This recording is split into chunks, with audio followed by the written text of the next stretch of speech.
إن الحمد لله نحمده ونستعينه ونستغفره ونعوذ بالله من شرور أنفسنا وسيئات أعمالنا من يهده الله فلا مضل له ومن يضلل فلا هادي له أشهد أن لا إله إلا الله وأشهد أن محمدا عبده ورسوله. Hadirin sidang Jumat yang saya muliakan, Allah Subhanahu wa taala mengutus Nabi Muhammad sallallahu alaihi wasallam menjelaskan kepada manusia tentang semua hal yang berkaitan dengan hubungan antara manusia dengan Allah Subhanahu wa taala dan hubungan antara sesama manusia, sehingga apa yang dikatakan oleh Rasulullah sallallahu alaihi wasallam adalah ilmu, baik itu yang berkaitan dengan Al-Quran ataupun yang berkaitan dengan sunnah-sunnah Nabi sallallahu alaihi wasallam, baik yang berkaitan dengan perkataan Nabi, perbuatan Nabi, dan semua yang dilakukan oleh Nabi sallallahu alaihi wasallam, maka itu semua tidak jauh dari apa yang telah Allah Subhanahu wa taala katakan yang berkaitan dengan Nabi Muhammad sallallahu alaihi wasallam. Innaka la'ala khuluqin azim. Sesungguhnya engkau wahai Nabi Muhammad sallallahu alaihi wasallam di atas akhlak yang besar, di atas agama yang agung, yang agama tersebut telah dikatakan oleh Allah Subhanahu wa taala, al-yawma akmaltu lakum dinakum, agama yang telah dibawa oleh Nabi Muhammad sallallahu alaihi wasallam telah disempurnakan oleh Allah Subhanahu wa taala.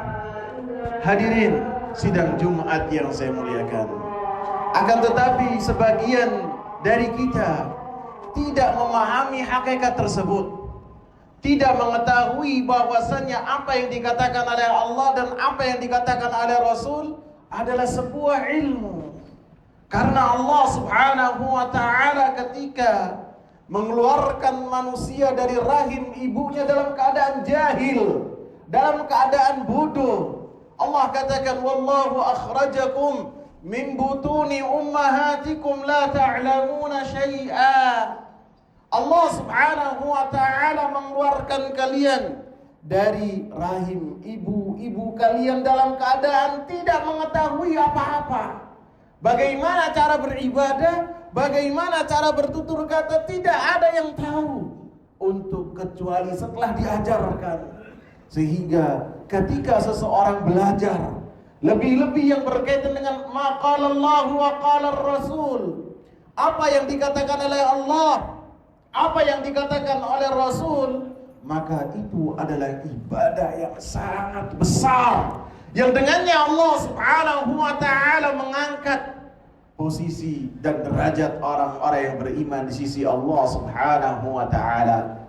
Allah Subhanahu wa taala katakan, yarfa'illahu alladhina amanu minkum walladhina utul ilma darajat. Allah Subhanahu wa taala mengangkat derajat orang-orang yang beriman dan mengangkat derajat orang-orang yang memiliki ilmu, yang mengetahui Al-Quran, yang mengetahui sunnah-sunnah Nabi sallallahu alaihi wasallam, kemudian mengamalkan apa yang dia ketahui, maka Allah Subhanahu wa taala angkat kedudukan orang tersebut di sisi Allah Subhanahu wa taala. Dalam satu hadis Rasulullah sallallahu alaihi wasallam menyebutkan tentang pentingnya seseorang mencari ilmu, tentang keutamaan seseorang mencari ilmu.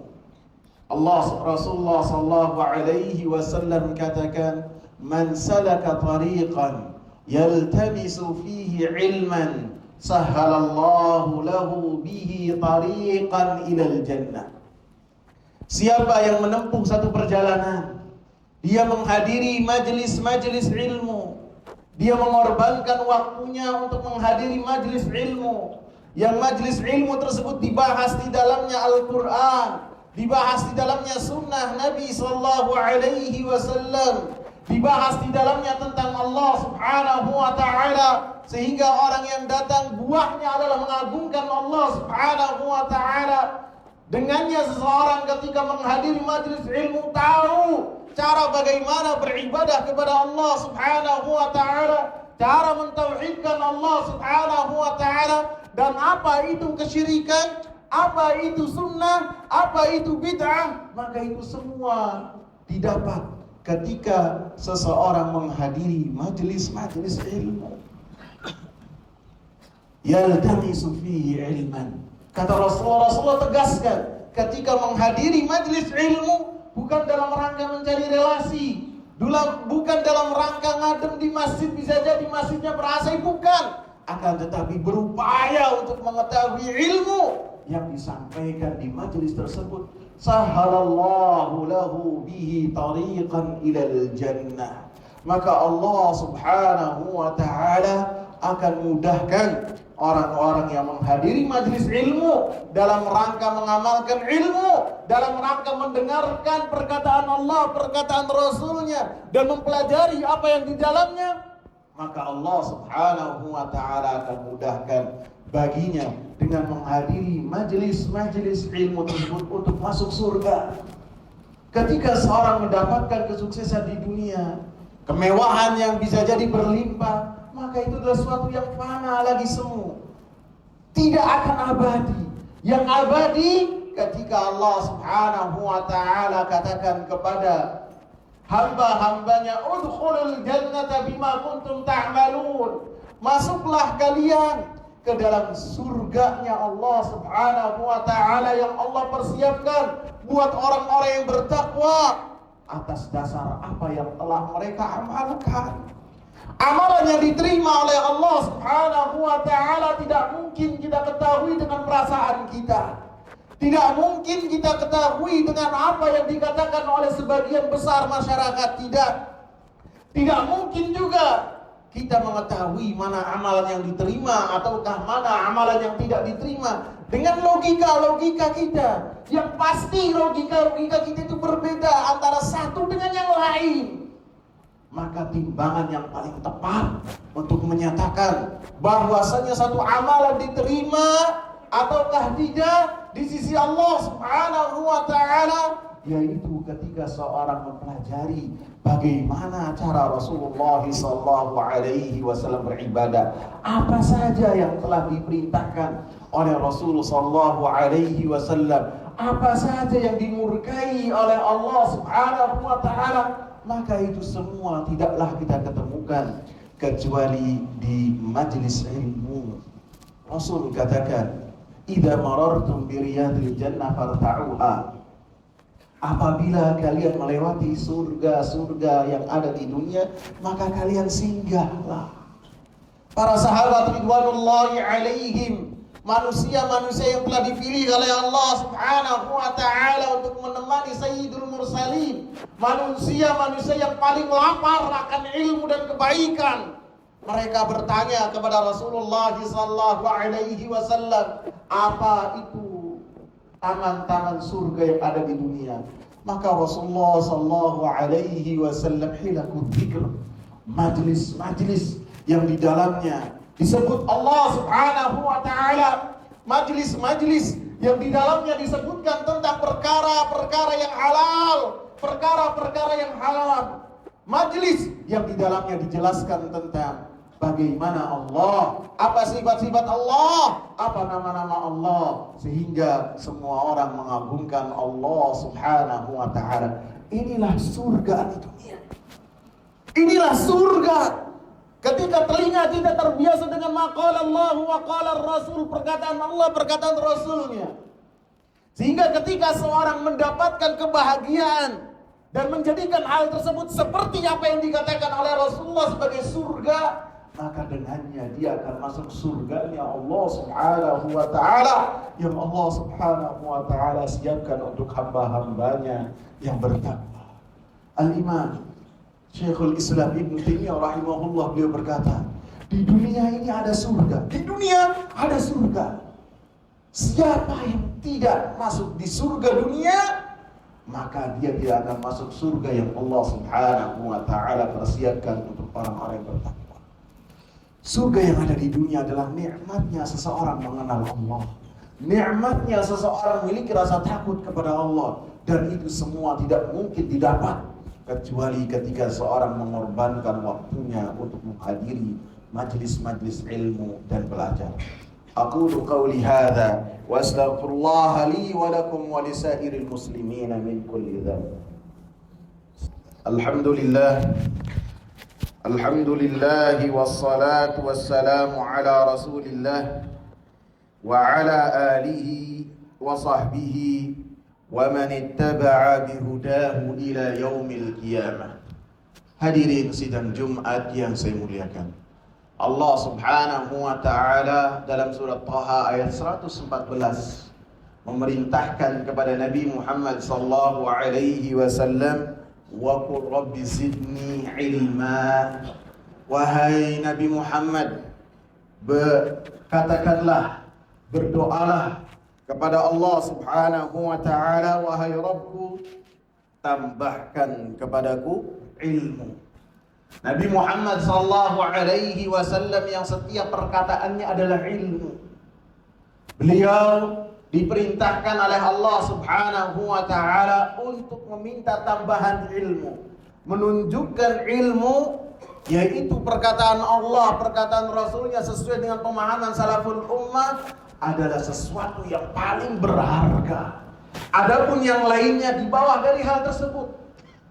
Allah Subhanahu wa ta'ala tidaklah diperintahkan oleh Allah untuk, ya Allah tambahkan aku harta, tambahkan aku rumah yang mewah, tambahkan aku harta yang berlimpah. Tidak.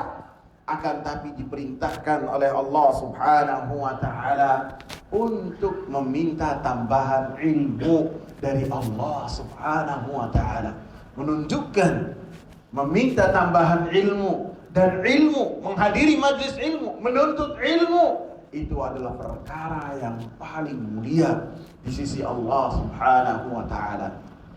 Dan Rasulullah sallallahu alaihi wasallam melaksanakan apa yang telah diperintahkan oleh Allah Subhanahu wa ta'ala. Setiap pagi Ummu Salamah radhiyallahu anha menyatakan, di antara zikir paginya Nabi sallallahu alaihi wasallam, mengawali aktivitasnya dengan berdoa kepada Allah Subhanahu wa ta'ala dengan doa yang sangat besar.